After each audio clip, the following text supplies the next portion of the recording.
A Missouri woman was charged Tuesday with killing the autistic teenage daughter she gave up for adoption as a baby, weeks after the girl's remains were found in a burn pit on her remote property and months after the girl moved back from Minnesota, where she was raised.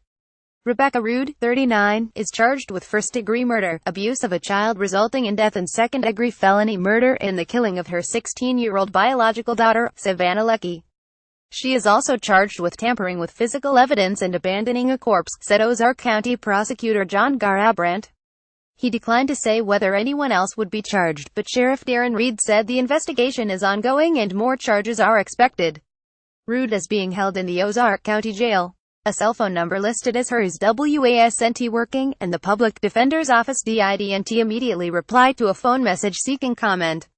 According to a probable cause statement filed with the charges, Rude reported a fire on July 18 on the property where she and her now husband live in Theodosia, a village of about 250 people near Missouri's southern border with Arkansas. She told fire officials she was burned trying to save the girl from the fire, but refused to let them talk to Savannah. 2 days later, Rude reported that Savannah had gone missing, investigators said. She later gave differing accounts of how she was injured but claimed Savannah ran away because she blamed herself for starting the fire. Several searches of the property turned up human teeth, a meat grinder, a knife and 26 bottles of lye, which can be used to accelerate the breakdown of bodily tissue, according to court documents. Human bone fragments were found in a field about 400 yards 365 meters from the home on August 4. During that search, Rude and her husband left the farm and got married. A forensic analysis identified the remains as Savannah's, the sheriff said. Rude was arrested at a Greyhound bus station on Saturday. She had bought a ticket to Kansas City and her husband, who has not been charged, had a ticket to Memphis, Tennessee.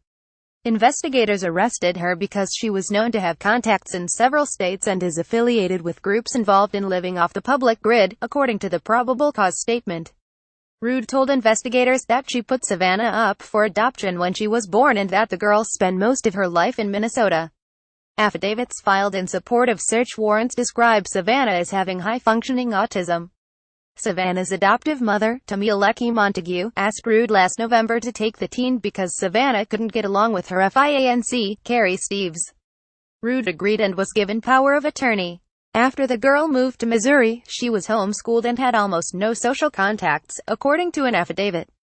Rude's ex-boyfriend, Buddy Smart, told investigators he had seen her discipline Savannah by forcing her to crawl through a hog pen and making her to bathe in a pond, the affidavit states.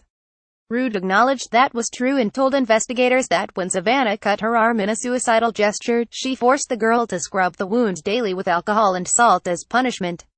Steves told Minneapolis television station KSTP-TV that Savannah needed a lot of onion when focus and the farm just seemed like a really good place for her at the moment. He told the Star-Tribune that Leckie Montague last spoke to Savannah on June 3, which was her 16th birthday, and that there was nothing like big red flags suggesting anything was amiss. Leckie Montague, who lives in the Minneapolis suburb of Columbia Heights, told authorities that Rude continually complained about how Savannah was acting on the farm and the time and money it took to care for the girl, according to the probable cause statement.